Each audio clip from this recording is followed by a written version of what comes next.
Hello les apprentis, j'espère que vous allez bien. Aujourd'hui, on va passer la matinée dans les locaux de la société PAPS au Sénégal, qui est une société qui a réussi du point de vue de l'entrepreneuriat en s'implantant dans un secteur qui est assez critique, qui n'est pas un secteur aisé et qui fait ça avec beaucoup de légèreté. Il s'agit du secteur de la logistique. Donc on va chez la société PAPS et on va en particulier échanger avec le fondateur qui est Bambalo. Donc à tout de suite pour la visite de la société PAPS.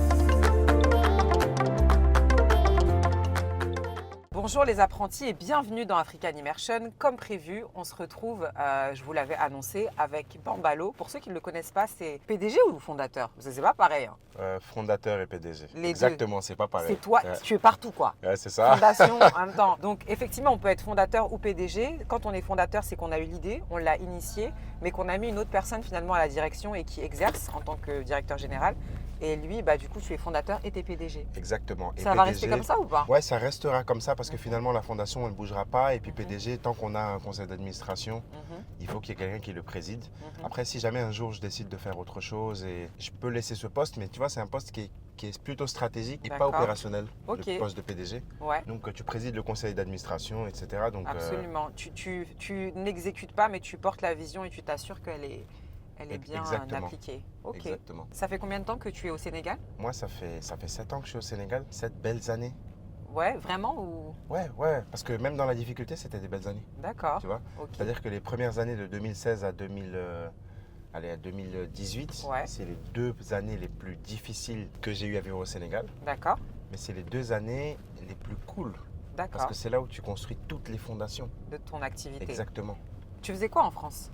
En France, je travaillais dans des sociétés d'édition de logiciels en fait. Je travaillais dans une société de SaaS là, qui faisait un peu un zoom. Non, j'étais commercial. D'accord, ok. Et du coup, j'ai fait que ça, que des boîtes d'édition de logiciels. Et au fur et à mesure, j'ai pris confiance. Mais rien à voir avec la logistique au final? Absolument rien à voir avec la logistique. Ouais. Absolument rien à voir. La logistique, ça m'est tombé dessus par opportunité. Ouais. Mais tu vois, c'est tellement périphérique à l'e-commerce que tu peux retrouver… Faux. Absolument, il y a des briques en commun, effectivement. Donc voilà en gros comment ça s'est passé. Après 2016, décision de revenir au Sénégal pour lancer PAPS avec une opportunité. Tu étais déjà papa, tu avais déjà une famille? Non. D'accord. C'était plus facile du coup un peu? Ah, beaucoup plus facile. D'accord. Sac à dos. T'es plus souple, sac à dos, un peu de bonne volonté. Et tu cours. Un chapelet, un tapis de prière. Et on avance. Non, c'était plus facile. Mon fils est arrivé après. D'accord. Ils sont nés ici ou pas? Non, ils sont nés en France. D'accord. Bon, ils auraient pu naître ici parce que les hôpitaux sont pas mal. Mais bon, voilà. Par habitude. Ouais, au début en tout cas. Voilà. Tu dis bon. Sécurité. D'ailleurs, c'est vrai ou pas ça? Enfin, en tout cas, est-ce que avec le recul ou est-ce que maintenant tu aurais fait naître tes enfants ailleurs? Parce que tu sais, on critique souvent les chefs d'État africains en disant mais pourquoi ils vont se faire soigner ailleurs, etc. Non, mais c'est aussi une question de moyens. Ouais. Tu vois, c'est aussi une question de moyens. Étant français aujourd'hui, c'est peut-être beaucoup plus simple pour toi de te faire soigner en France plutôt que de te faire soigner au Sénégal, tu vois. En termes de coûts, etc. C'est aussi, donc il y avait aussi un calcul économique, tu vois. Après, autour du calcul économique, tu as quand même plus de services, tu vois. L'un dans l'autre, franchement, on regrette pas d'avoir fait ça. Et puis tu vois, ça permet de sortir d'ici, d'être seul pendant ce premier moment-là, de ne pas avoir tout le poids social, faire le baptême à distance ici, tu vois, faire notre baptême là-bas. Vraiment très en comité restreint et apprécier le moment. C'est vrai que le premier enfant, c'est toujours particulier. Oui. Ouais. Ok, c'est cool. Et tes enfants, tu les vois plutôt dans leur comportement, dans leur façon d'être, genre c'est plus des Sénégalais ou c'est plus des Français, genre? Mes enfants? Ils ont passé plus de temps ici déjà, je pense. Ouais, ils ont passé plus de temps ici. Mes enfants, mais en réalité, même ça c'est une super question parce que mes enfants, ils sont libres. Ouais. Ils sont les deux en fait. Je rajouterais même, ils ont même un côté dessin animé. Ouais, d'accord. Donc ils ont plusieurs nationalités, tu vois. Ils ont dessin animé et puis ils ont un peu la français, France, un peu Sénégal. Le Sénégal. Ils ont tout, hein. Ouais. Tu penses qu'ils auraient été différents s'ils étaient nés en France, dans leur personnalité, Ouais, je pense qu'ils auraient été différents. Non, pas dans leur personnalité, dans leur rapport avec les gens et dans leurs notions. Moi, tu vois, j'ai toujours des souvenirs où mes enfants, ils voient un ami français, etc., qui vient et ils l'appellent tonton. Ouais. Et je leur dis non, tonton, c'est pas le tonton blanc, on l'appelle pas tonton, lui, on l'appelle monsieur. Ouais, d'accord. Tu vois? Ouais. Mais pour eux, c'est ça en fait, c'est une personne adulte, donc c'est toute la notion qu'il y a autour de nous. Des codes. Exactement, ces codes que tu vois en Afrique. Ouais. Qui sont bons d'ailleurs. Les talibés, tu vois, ou les gens, les mendiants, ils ont un rapport avec l'aumône qui est très compris et puis tu vois, ils ont l'occasion en tout cas de faire des bonnes actions. Ouais. Donc ça, c'est bien aussi, tu vois. Et puis ici, quand même, ils ont plus de liberté pour faire des activités. Tu vois, ils ont toujours des choses à faire avec leurs amis, avec l'école. Donc l'environnement est mieux pour un enfant, hein, pour moi. Ouais, j'imagine. Là, on est à 2 jours de la fête de la Korité. Ouais. Et j'ai vu que hier, tes collaborateurs, ils bossaient. Comment ça se fait? Ouais, hier, bon. Est-ce que tu les obliges? Non, non, Est-ce que non. tu les sanctionnes? Non. Comment ça se fait qu'ils acceptent de bosser en période de fête? Bah, en fait, ils sont libres, en fait. C'est-à-dire que moi, je ne sais pas qui est là et qui ne sera pas là. Hein. Ouais, mais ils ont leurs obligations. Bah, ils ont leur boulot, ils ont leurs objectifs. Donc, ceux qui n'ont pas eu trop de contraintes le jour de la fête, ils sont venus. Moi, j'y étais, tu vois. Et ceux qui ont eu des contraintes, peut-être ils n'y étaient pas parce qu'il y avait peu de monde. Ouais. Aujourd'hui, peut-être qu'on aura aussi peu de monde. Ouais. Mais ils sont libres. Ouais. Ils ont leur liberté. Ils ont par contre une responsabilité de faire leurs choses et de s'organiser comme ils le souhaitent. Et ça, ils le font, tu vois. D'accord. Votre accompagnement de grossesse chez Yadidoula. Woman, la meilleure marque pour trouver des costumes et des tenues de femmes impactantes. Vegetal Dreams, la meilleure marque de cosmétiques et rituels africains. Smile and Dress, une marque pour s'habiller voilé, chic et être bien dans sa peau. Volanjara, votre parfum préféré, sera de sortie ce 1er juillet. Ose Dose, une nouvelle façon de redécouvrir le luxe à l'Afrique. Debo by Aïsata, le fournisseur idéal pour se lancer dans la vente de bijoux. Authentic Femininity, pour votre lingerie et vos gaines féminines.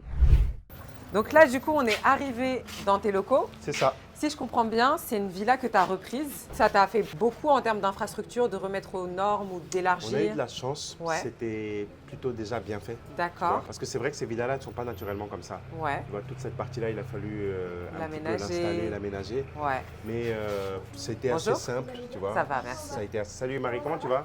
Tu as la forme? Oui, ça va. Ah, bienvenue. Donc tu es dans ma vidéo, quoi. Hein? Voilà.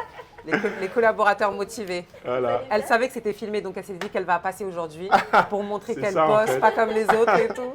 Enchantée en tout cas. Oui, Marie-Odile. Enchantée Marie. Assitane. Assitane, Yes. enchantée. Plaisir Allez, à tout à partagé. l'heure. Merci. De rien. Yes.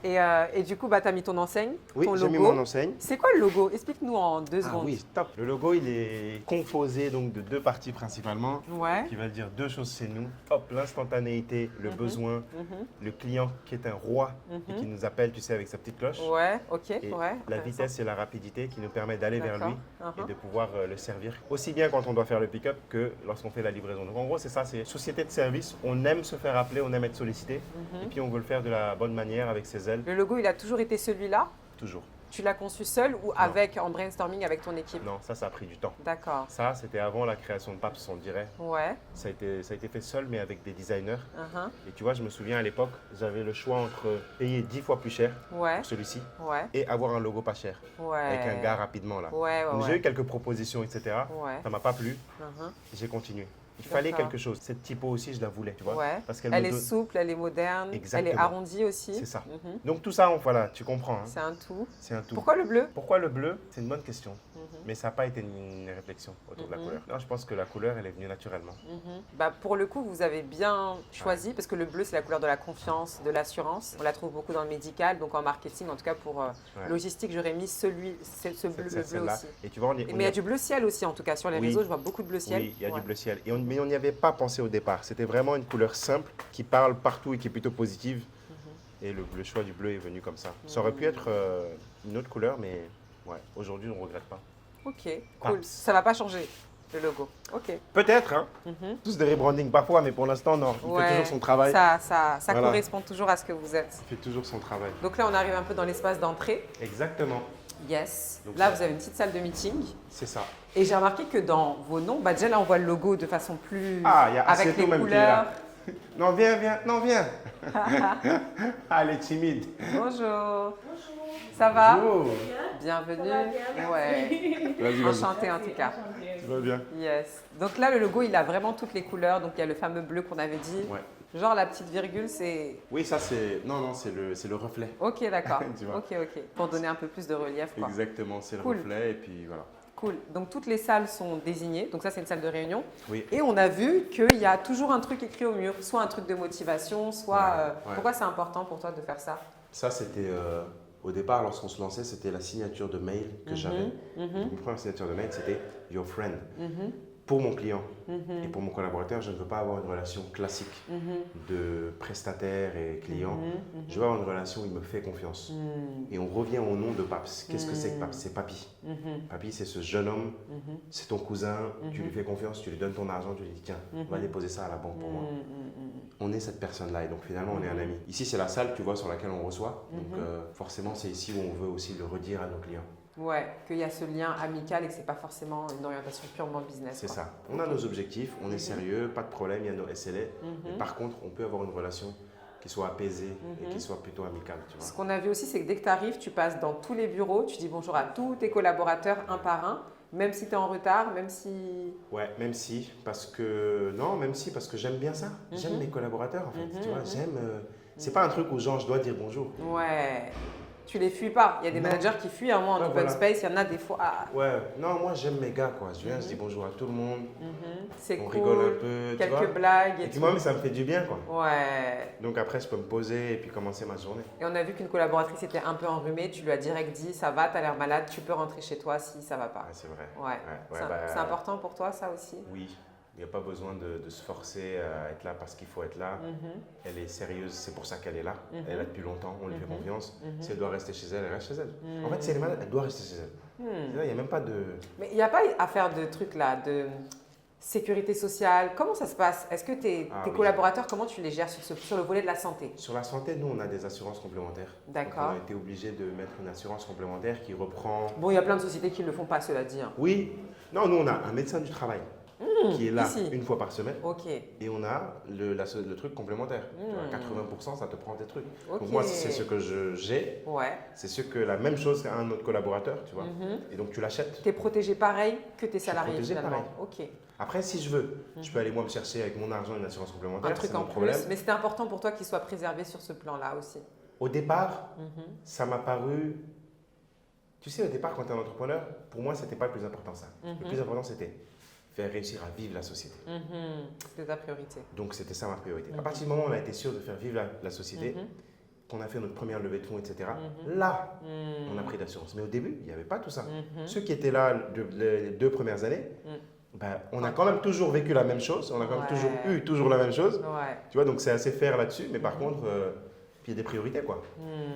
Tu vois, avant de se soigner, il fallait qu'on mange. Non, c'est clair, c'est clair. Une fois qu'on a mangé, et j'imagine que la plupart des collaborateurs, quand ils ont un souci de santé, en réalité, en tout cas au début, ils tapaient sur leur salaire de manière à payer leurs factures. Mais aujourd'hui, c'est dissocié. Tu as ton salaire avec lequel tu fais tes commodités de la vie. Et en cas de maladie, tu as effectivement la prise en charge qui est dans le cadre de l'assurance. Exactement. Et au départ, par contre, ce qu'on faisait, c'est qu'on le finançait. On ne donnait pas tu n'avais pas l'assurance, mais on le finançait quand même. Mais s'il y avait un souci d'une certaine façon, tu le finançais. Ok, les histoires d'ordonnance. C'était ça qui était fair, quoi. On est là pour toi en fait. On pourrait parler de tellement de choses, des congés maternité aussi. Tu as des collaboratrices qui sont enceintes par moment. J'ai Khadija qui vient d'arriver, tu pourras lui poser la question. Elle est là depuis, elle est revenue il y a 1 semaine. D'accord, ok. Donc elle a eu un bébé. Et pareil, c'est pris en charge. Ils ont quand même quelque chose pendant tout le temps de la grossesse. Tout le temps de la grossesse. Et puis elle a enchaîné avec ses congés, donc ça a pris un petit peu plus de temps. Ça te gêne ou pas? Parce que souvent les chefs, vous n'avez pas ça. Non, mais au début, c'est sûr que tu dis… Organisation, bah oui, surtout quand la collaboratrice est efficace. Tu ne peux pas dire non, après, tu trouves des solutions. Comprends quoi. Et dès que tu as ta solution, tu es apaisé. Oui, mais il y a un petit temps de flottement comme ça. Tu comprends. Tu fais 100, parce que nous, on n'a pas forcément cherché de solution. Tu sais, il y a des postes sur lesquels, si tu cherches une solution, là, c'est problème. Parce que tu donnes la place de quelqu'un en réalité. Ouais, c'est vrai, c'est vrai. Donc, il a fallu qu'on reprenne ses tâches et qu'on souffre pendant cette période. Et on a souffert pendant cette période. Elle le sait, elle est revenue, elle est hyper motivée. Dès qu'elle est revenue, le second jour, donc son premier jour, moi, je n'étais pas là. Le second jour, je suis rentré ici, c'était fermé. Elle était là, toute seule, en train de faire son travail et tout. Et elle me dit non, il faut qu'on fasse ci, il faut qu'on fasse ça. J'étais juste fier, en fait. Tu vois, j'ai rien dit. Ok, bonne journée. Il y a eu quand même un petit sacrifice, le temps qu'elle aille et qu'elle revienne, mais c'était nécessaire. C'était nécessaire. Mais c'est jamais confortable finalement pour… on ne va pas se mentir en disant voilà, c'est pas jamais confortable, mais c'est nécessaire. Tu fais avec. Tu sais que tu construis un… En fait, si on prend le truc plus macro, en fait, tu vois, tu as la société en fait ici. Tu as tout le monde. Tu as le pays qui est représenté à petite échelle, mais tu as le pays. Donc comment tu gères ? Le lien, c'est important. C'est important. Ok, cool. Je crois que tu as une réunion. Oui. On va te laisser filer à ta réunion Super. et on te reprend juste après. Super. Ok. À tout à l'heure. Bonne réunion à toi. Merci à tout à l'heure. beaucoup. Donc on est maintenant dans la partie purement terrain et logistique dans les locaux de PAPS où il y a le stock et il y a vraiment toutes les fonctions opérationnelles. Et on va avoir un tour d'horizon fait par le boss qui s'appelle Cheikh Tidiane. Ok, Cheikh Tidiane qui va nous faire visiter et nous expliquer un peu comment ça se passe. Bah, on te suit et on t'écoute. Alors, c'est Cheikh Tidiane. Moi, je suis le delivery manager. Je m'occupe un peu de l'organisation des missions de distribution. D'accord. Et je fais la supervision de nos différents warehouses. D'accord. Voilà. Et c'est quoi une journée type pour toi quand tu arrives au boulot? Qu'est-ce que tu fais? Alors, une journée type, on peut commencer depuis dehors. Comme ça, je vous montre les Go. dispatchers. La journée commence vraiment avec eux, Ok, quoi. C'est d'accord. eux les premiers sur place. D'accord. Ils font le dispatching de tous les colis qu'on distribue sur Dakar et D'accord. en région. Ils sont 2 le matin. Et après, nous avons l'équipe. Nous avons la PAPS Academy avec Wouri et Nathalie. Pourquoi Academy? Alors, Academy, parce qu'ils font le recrutement et la formation. Voilà. Et ils forment les PAPSeurs sur tout. Aussi bien des sujets opérationnels qui concernent PAPS et des sujets sur l'entrepreneuriat aussi. Ah, c'est voilà. cool ça. Donc, D'accord. c'est carrément une académie. Cool.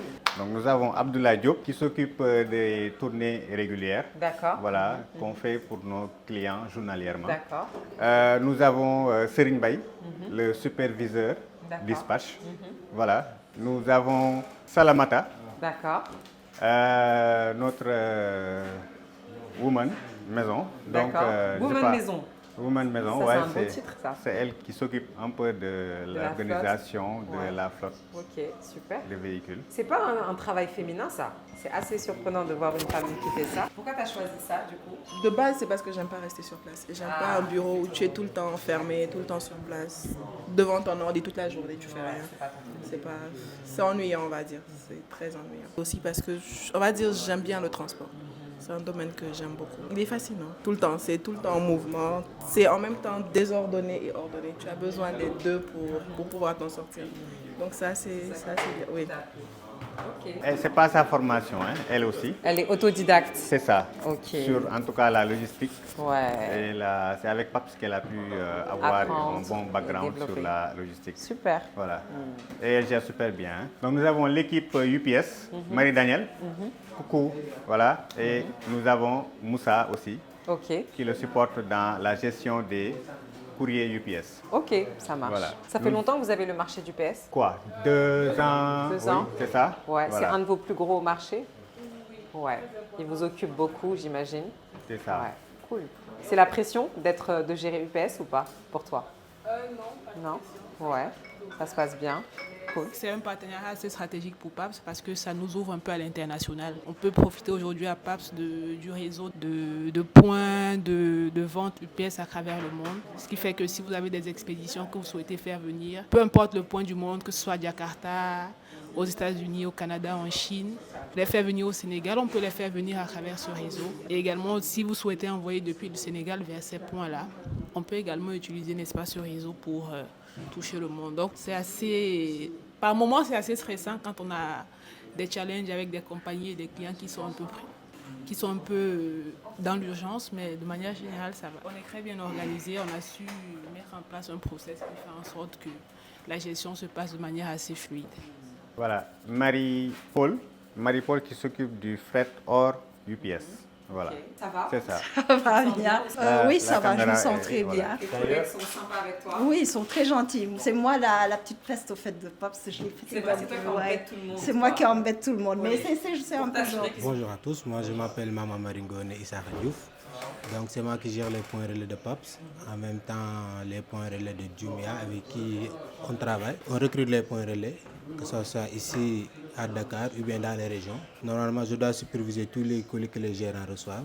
En même temps aussi vérifier les versements qu'ils doivent effectuer chaque jour. Faire aussi les formations d'un accès de Jumia pour qu'ils puissent traiter les colis chaque jour. Voilà. Ouais, on a fait le tour de l'équipe. Qu'est-ce que tu veux nous dire? Je vais vous parler des services qu'on a à PAPS. Nous avons la tournée régulière, comme j'ai dit tout à l'heure. C'est des tournées qu'on effectue pour nos différents clients, journalièrement. Nous avons la mise à dispo, c'est-à-dire qu'on met à la disposition de nos clients un PAPSeur et puis un véhicule, que ce soit un scooter ou un véhicule, une voiture, autant pour moi. Nous avons le fret, comme tout à l'heure on l'a vu, la distribution des colis dans le monde entier. Nous avons la messagerie. C'est tout ce qui est distribution de courrier. Nous le faisons en urbain, nous le faisons partout dans le Sénégal. Et aujourd'hui, on arrive à livrer n'importe où au Sénégal en 24 heures. Waouh! Voilà. Et ça, c'est pas évident vu que les routes ne sont pas parfaites, que c'est embouteillé. Donc, c'est vraiment toute une organisation qui vous a permis d'arriver à cette performance. Ce qui fait qu'aujourd'hui, on a les meilleurs tarifs pour la distribution en région, c'est que nous faisons une offre mutualisée. Donc, c'est plusieurs clients qui sont regroupés. Ouais, et ça baisse les coûts. Donc, la livraison est faite de manière très optimale. Voilà. Super. Merci beaucoup pour ton partage, de nous avoir fait le tour, de nous avoir présenté aussi les activités. Comme ça, on en saura plus sur PAPS. On te souhaite une belle continuité dans cette société. Tu as l'air de t'épanouir ici. Oui. Et plein de bonnes choses à toi. Merci beaucoup. Avec grand plaisir. Merci beaucoup. Au niveau commercial, ça passait, mais arrivé au niveau opérationnel, ça a bloqué, raison pour laquelle on perdait trop de litres. On a refait la qualification opérationnelle et commerciale en même temps. Donc tu dis là qu'en fait, que peut-être que la mission qu'on vendait, ou en tout cas qu'on proposait à un client, on ne pouvait pas la faire. C'est ça que tu dis? Non, c'est pas ça. Laisse-moi expliquer. En fait, le truc, c'est qu'il y a des conditions opérationnelles qui doivent être respectées pour pouvoir qualifier au niveau des opérations. Par exemple, si on a besoin de factures, si on a besoin de certaines informations. Maintenant, au niveau de la préqualification, on ne les prenait pas forcément en compte. Parce que nous, ce qu'on faisait, c'était que dès que le client disait « je veux telle ou telle mission », on l'envoyait directement au service. Maintenant, là, la différence, c'est que c'est parce qu'on ne prenait pas en compte les conditions des opérations, certaines conditions des opérations. Maintenant, lorsqu'on a fait le point, le comité, donc ils nous ont proposé, Maripo nous a proposé de recaler d'office les litres qui allaient poser problème au niveau opération. Donc, on les a recalés. Et il y a eu aussi des solutions qui ont été proposées par eux, donc dont la solution de partenariat que je nous ai proposée. Mais bon, ça, c'est pas encore venu. Mais juste, voilà, si on diminue un peu la qualification, on a la conversion qui s'améliore. Même si elle n'est pas encore au top, mais quand même, ça s'améliore un peu. 40%, c'est top.